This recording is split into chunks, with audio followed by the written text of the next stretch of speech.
Bismillah walhamdulillah wassalatu wassalamu ala sayyidina Rasulillah wa ala alihi wa sahbihi wa mawalah.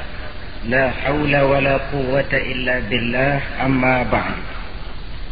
Saudara-saudara kaum muslimin rahimakumullah. Suatu hari ketika baginda Rasul masuk ke dalam masjid, didapatinya seorang sahabat tengah khusyuk bertafakur di dalam masjid. Sahabat itu bernama Abi Dzar Al-Ghifari.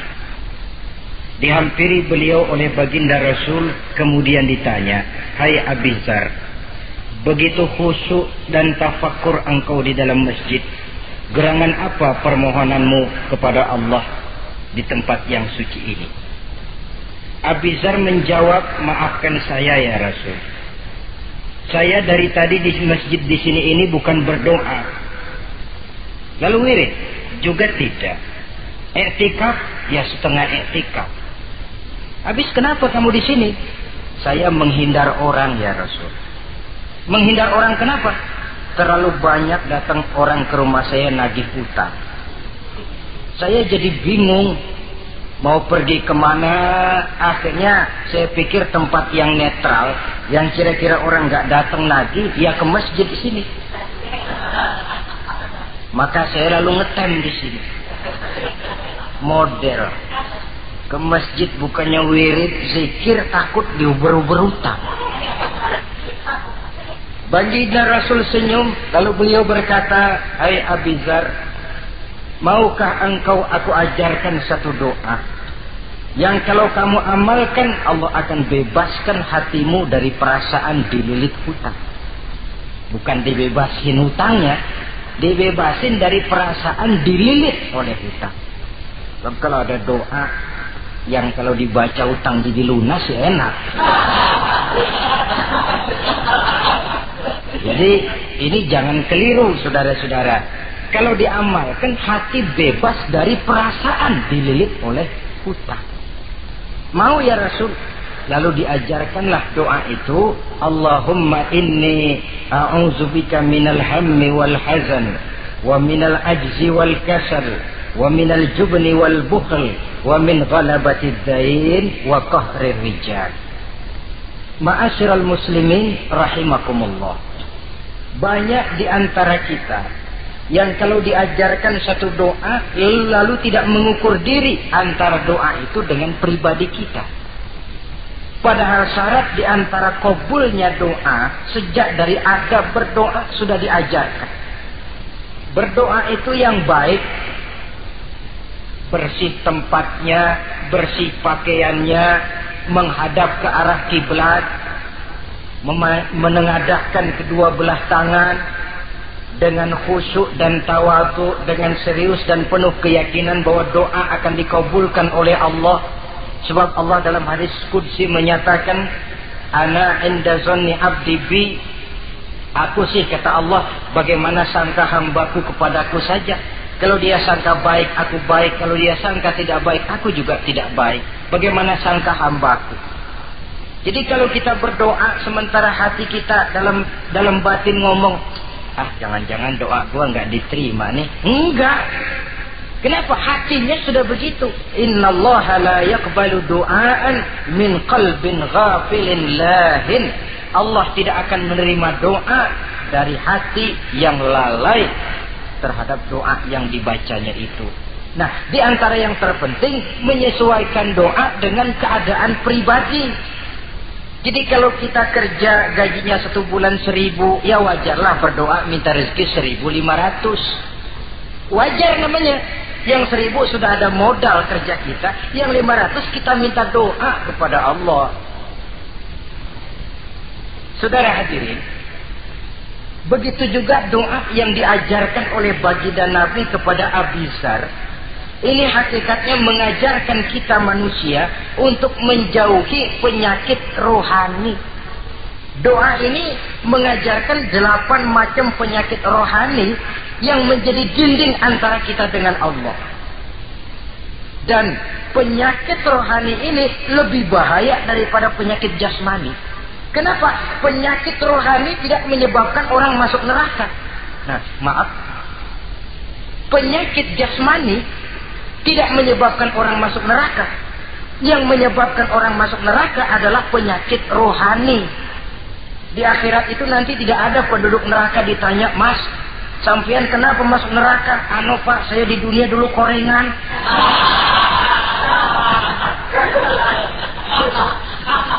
Itu korengan, liver, ginjal, darah tinggi, jantung, paru-paru basah, bengek, ampem. Penyakit-penyakit jasmani itu tidak menyebabkan orang masuk neraka. Yang menyebabkan orang masuk neraka penyakit rohani. Apa namanya? Sombong, hasud, dengki, ujub, ria, merasa diri lebih hebat dari yang lain, tidak ikhlas. Itu penyakit-penyakit rohani. Maka di dalam doa yang diajarkan kepada Abi Dzar dan hakikatnya diajarkan kepada kita semua, Nabi menjelaskan 8 penyakit rohani. Saya sampaikan ini pada pertemuan kali ini karena sekarang penyakit rohani jarang mendapat perhatian. Sedangkan penyakit jasmani, anak kita pilek dikit pun sudah berangkat kita ke dokter spesialis anak. Kita pusing sedikit pun sudah berangkat kita ke dokter. Tapi rohani kita menjerit, batin kita menangis. Kadang-kadang kita pura-pura tidak tahu. Apa penyakit rohani yang ada dalam doa ini? Pertama, a'udzubika minal ham. Aku berlindung kepadamu ya Allah daripada sifat ragu-ragu. Sifat ragu-ragu penyakit batin. Apa yang bisa dikerjakan oleh orang yang selalu ragu-ragu? Bahwa sebelum bekerja harus menimbang, itu perlu. Tapi kalau cuma tiap hari menimbang, kapan memutuskan? Orang sudah kemana-mana, kita masih main timbangan. Maka orang yang ragu-ragu hakikatnya orang yang sudah mengubur sebelah kakinya sebelum berangkat. Ya. Iya, tapi kalau kita nanti jadi salah kan lebih baik nggak usah berbuat. Keliru. Salah karena berbuat lebih baik daripada tidak pernah salah karena tidak pernah berbuat. Saudara salah tapi berbuat masih lebih baik daripada tidak pernah salah karena tidak pernah berbuat. Saudara baca Quran salah lebih baik daripada nggak pernah salah karena nggak pernah baca Quran. Gua nggak pernah salah dong baca Quran. Bacanya kapan? Nggak pernah. Ya paham tuh. Oh nggak pernah baca, kapan mau salah? Saudara hadirin yang saya muliakan, dan orang sering bilang, kegagalan pada hakikatnya adalah keberhasilan yang tertunda. Jadi kalau kita gagal hari ini, besok kita harapkan tidak akan gagal. Gagal besok masih ada hari lusa. Bagaimanapun usaha, kemauan adalah processing. Apalagi usaha untuk memperoleh sesuatu yang bernilai tinggi, bermutu mulia, panjang jalannya, banyak akibatnya, besar godaannya. Processing untuk mencapai sesuatu yang mulia itu prosesnya tidak sekali jadi kayak orang makan cabai. Itu hari dikelekat, itu hari terasa pedesnya. Untuk mencapai sesuatu yang mulia, panjang jalannya, banyak akibatnya, besar godaannya. Tapi bangunan bagaimanapun tingginya harus dimulai dari pondasi pertama. Cita-cita bagaimanapun luhurnya harus dimulai dari langkah pertama yang walaupun kelihatannya sepele, tapi sudah merupakan pondasi ke arah yang lebih tinggi. Kadang-kadang kita ini kan inginnya yang serba cepat. Seolah-olah sesuatu yang mulia itu bisa datang lewat proses simsalabim, abracadabra. Lalu yang kita mau terwujud di depan kita, alangkah mudahnya. Dan dari kegagalan-kegagalan akan lahir pengalaman. Dan pengalaman, kata orang Kulon, experience is the best teacher. Pengalaman adalah guru yang paling bijaksana. Kalau adik kita jalan di tempat licin, jatuh, besok dia lewat situ lagi, gak usah dipesen juga dia pasti hati-hati. Kenapa? Pengalaman. Kemarin gue lihat sini jatuh, sekarang harus hati-hati. Tapi kalau belum pernah jatuh, kita omelin kadang-kadang ngotot. Khawatir banget, sebelum juga jatuh, ngomel melulu gitu. Tapi satu kali dia jatuh, dia sendiri akan hati-hati. Begitu kegagalan yang kita temukan dalam hidup merupakan nasihat bahwa seorang muslim tidak mungkin jatuh di tempat yang sama 2 kali berturut-turut. Kemarin lewat di situ jatuh lagi, sekarang lewat di situ lagi jatuh lagi, emang goblok dah. Bisa jatuh 2 kali di tempat yang sama kan namanya tidak mengambil pelajaran dari apa yang sudah dia temui. Jadi saudara hadirin, terutama adik-adik remaja, masa depan kalian itu merupakan harapan dari semuanya. Kami yang tua terlalu banyak berharap dari kalian. Sementara hari depan kalian lihat sendirilah. Persaingan hidup makin tajam. Tensi ekonomi makin tinggi. Jumlah angkatan tenaga kerja yang masuk tidak jauh dari seimbang dengan lapangan kerja yang bisa disiapkan. Kalau kita dihambat oleh penyakit ragu-ragu, orang lain sudah berbuat dan kita masih menonton, boleh sangat jadi nantinya kita akan terpojok di sudut-sudut kehidupan untuk lebih banyak jadi penonton daripada jadi pemain. Lebih sering menjadi objek daripada menjadi subjek. Istilah Arabnya lebih sering menjadi maf'ul daripada menjadi fa'il. Namanya juga orang nonton, soknya kan kayak lebih pintar dari yang main. Wajar orang nonton bola ngomel melulu. Itu Maradona tolol. Maradona ditololin. Ajak sederajat goblok, ajak digoblokin. Kalau sudah dia disuruh main ke lapangan, gempor dia nggak bisa nembak. Namanya penonton, dan wajar saja penonton juga kalau nggak surat nggak rame tuh lapangan. Saudara hadirin yang saya muliakan, maka keraguan-raguan akan jadi penyakit yang menghalangi orang pada saat dia harusnya sudah berbuat, dia malah berpangku tangan. Akhirnya dia akan jadi orang yang ketinggalan kereta. Sementara hidup tidak berjalan mundur ke belakang dan tidak juga berhenti. Tidak ada kata berhenti atau kata mundur dalam hidup. Berhenti kita diinjak orang, mundur kita hancur. Hidup ini seperti cerita tentaranya Tariq bin Ziyad ketika menyeberang ke daratan Spanyol di selat Jabal Tariq. Sejarah menyebutnya Gibraltar ya. Itu bahasa Spanyol, lidah Spanyol dengan lidah Arab. Kita Jabal Tariq, dia Gibraltar. Kita Ibnu Rusdi, dia Averroes. Saudara-saudara, ketika pasukan sudah menyeberang ke daratan, seluruh kapal-kapal ini dibakar oleh Tariq bin Ziyad. Beliau sadar menghadapi tentara yang jumlahnya lebih banyak dari tentaranya sendiri. Maka seluruh kapal dibakar. Lalu beliau pidato di depan tentaranya. Ayuhan nas, ainal mafar, al-bahru min waraikum, wal adu amamakum. Saudara-saudara, sekarang mau lari kemana? Kita tidak punya pilihan lain. Di belakang laut, di depan musuh. Mau pulang, kapal sudah saya bakar semua. Ini termasuk menghilangkan keraguan bala tentaranya. Mundur, kecebur, mati. Maju menghadapi musuh yang jumlahnya jauh lebih banyak, resikonya juga mati. Namun mati maju, mati syahid. Mati mundur, kecebur, mati konyol. Pilih. Ya tentu tidak ada pilihan lain. Menghilangkan keraguan di kalangan tentaranya, juga menghadapi kehidupan ini. Menimbang adalah perlu, tapi berbuat lebih perlu lagi. Jangan takut salah, karena salah berbuat lebih baik daripada tidak pernah salah karena tidak pernah berbuat. Kesalahan pada akhirnya akan mendidik kita untuk tidak salah lagi pada masa-masa yang akan datang. Ini penyakit pertama. Penyakit yang kedua, al-hazan, penyakit duka cita. Manusia itu egonya terlalu besar. Kalau dia kehilangan sesuatu yang dia tidak senangi atau menemukan sesuatu yang tidak dia harapkan, dia bersedih. Kesedihan itu timbul sebenarnya karena egonya. Bapaknya meninggal, dia sedih. Sebenarnya kesedihannya bukan karena matinya bapaknya, tapi kesedihannya karena dia tidak punya orang tua lagi. Dianya itu yang dia tangisi, akunya. Perkara bapaknya mati sih, memang semua yang hidup mesti mati. Tapi dia nggak punya bapak, itu yang lebih dia sedih. Akunya ini, egonya manusia itu. Seorang perempuan yang ditinggal mati oleh suaminya, dia menangis. Bukan karena suaminya yang mati, tapi karena dirinya tidak bersuami. Dirinya yang lebih banyak dia tangisi. Ehonya itu yang lebih banyak bicara.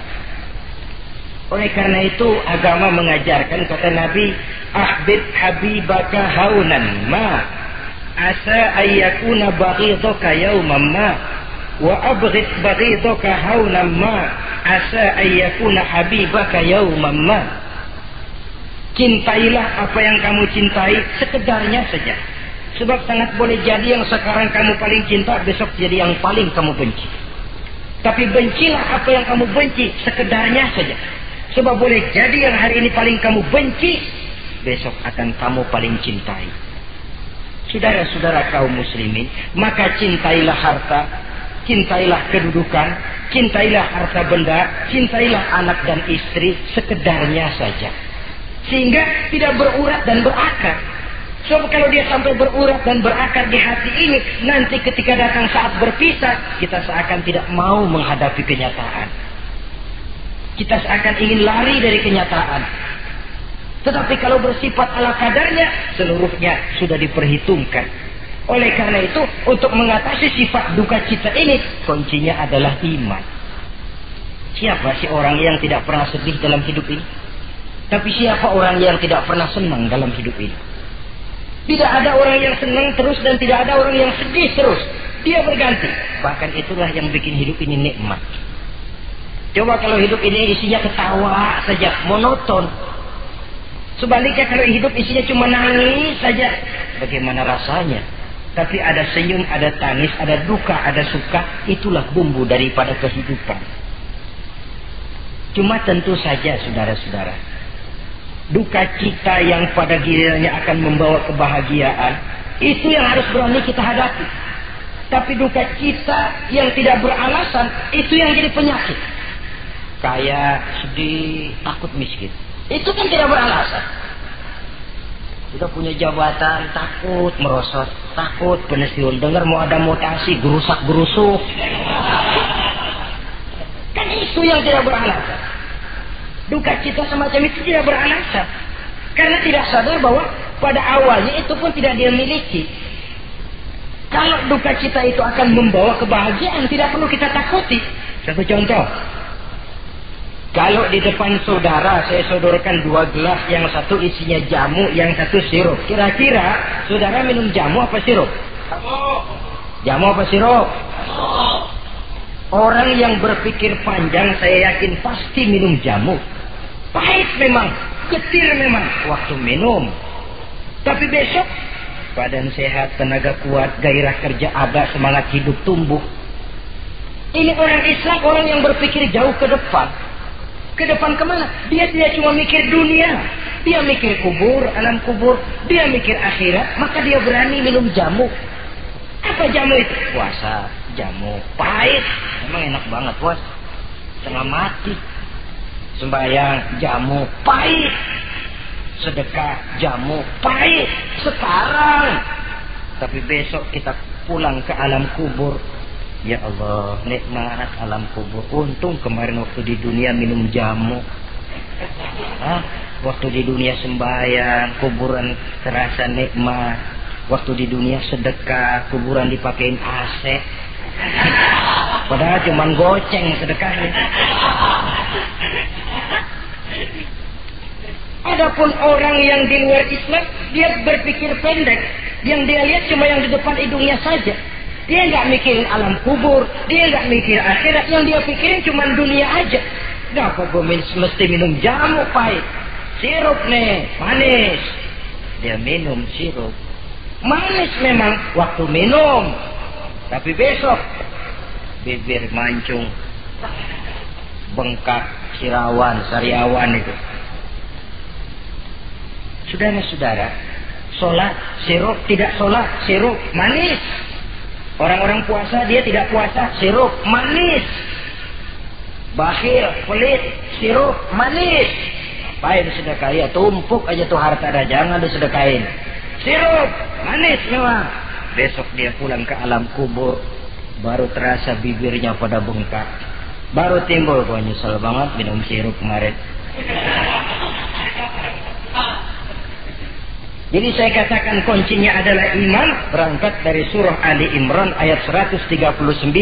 Allah berpesan, وَلَا تَهِنُوا وَلَا تَحْزَنُوا وَأَنْتُمُ الْأَعْلَوْنَ إِنْ كُنْتُمْ مُؤْمِنِينَ.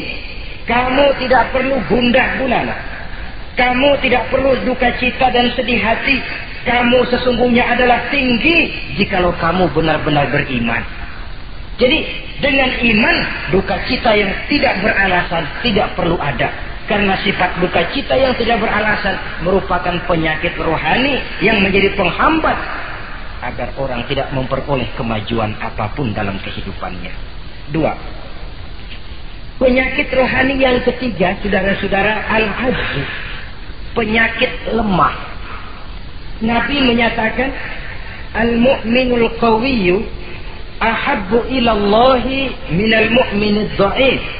Orang mukmin yang kuat lebih dicintai Allah daripada orang mukmin yang lemah. Sifat lemah tidak disukai oleh agama dan merupakan penyakit batin. Bukan lemah lembut, lemah. Lemah apa? Ya segala lemah. Lemah ekonomi. Agama mengajarkan kadal fakru ayyakuna kufran. Kemiskinan bisa membawa orang kepada kekufuran.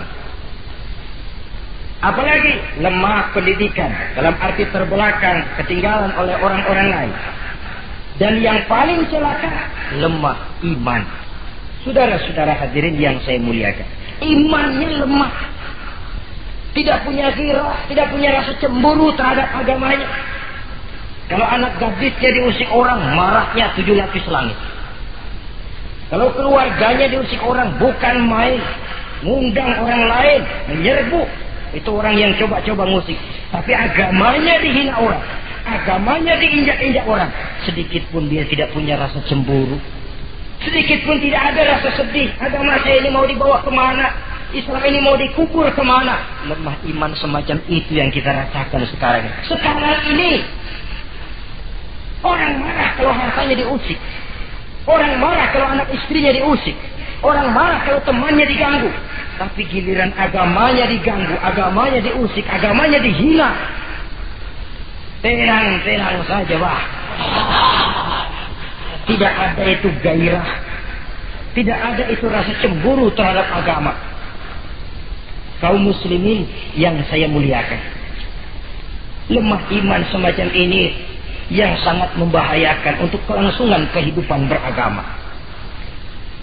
Di zaman Khalifah Umar bin Abdul Aziz, dalam satu pertempuran melawan orang-orang kafir, tentaranya mengalami kekalahan. Karena kalah, banyak yang ditahan jadi tawanan orang kafir, termasuk 3 orang ofisir setingkat komandan dan beberapa puluh prajurit ditahan di negara kafir ini. Terhadap tahanan-tahanan Islam ini, Raja kafir musyawarah sama para menterinya, terutama Perdana Menteri. Tuan Perdana Menteri, kata Raja kafir, bagaimana? Ini tahanan-tahanan Islam yang enak kita apain?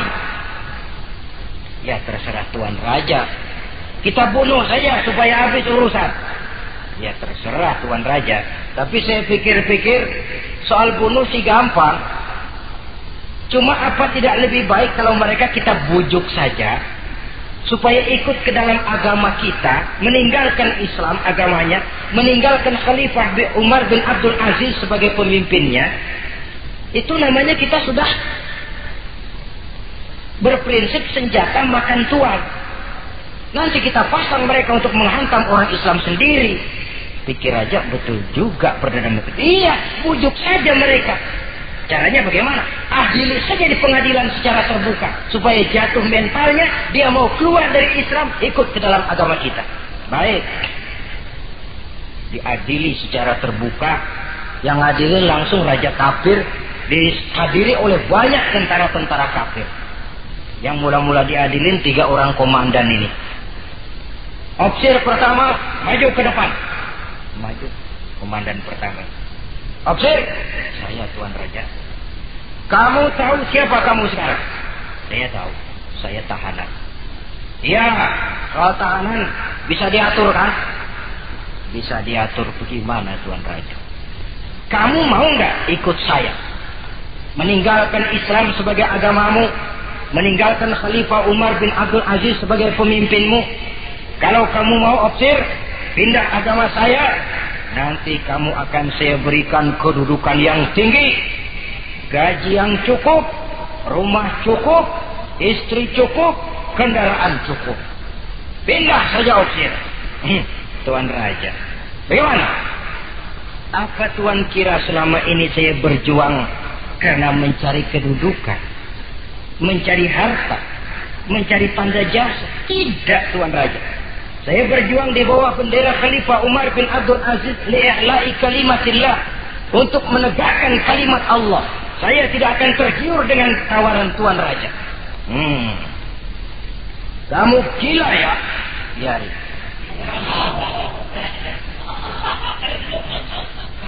Kamu berani dari kemarin. Opsir. Kalau kamu tetap dengan pendirian kamu akan saya bunuh. Silahkan Tuan Raja. Lebih baik nyawa terpisah dari badan, asal iman jangan berpisah dari hati. Gila ini. Biarin. Bunuh. Datang Al-Fujur, dipancung kepalanya, putus lehernya dengan badannya pisah. Jatuh kepala itu ngegelinting ke bawah, muter kepala itu kayak orang tua sambil ngaji baca Quran. Tinggal kepalanya saja, bisa dengan badan masih sempat ngaji. Sampai Raja Kafir bingung, minggir, ini ada kepala ngaji. Ayatnya yang dia baca, ya ayyatuhan nafsul mutmainnah irji'i ila rabbiki radiyatan mardiyah. Wahai jiwa yang tenang, kembalilah kamu menghadap Allah dengan ridha dan diridhoi. Engkau gugur sebagai syahid, tidak tergiur oleh bujukan harta, tahta dan kedudukan. Niatmu ikhlas karena Allah, kembalilah menghadap Allah dengan ridha dan diridhoi. Wadkhuli fi ibadi wadkhuli jannati, masuklah ke dalam golongan hamba-hambaku, masuklah ke dalam surgaku. Di penghujung ayat, matanya tertutup dengan rapat, bibirnya senyum menghadap Allah, gugur sebagai syahid.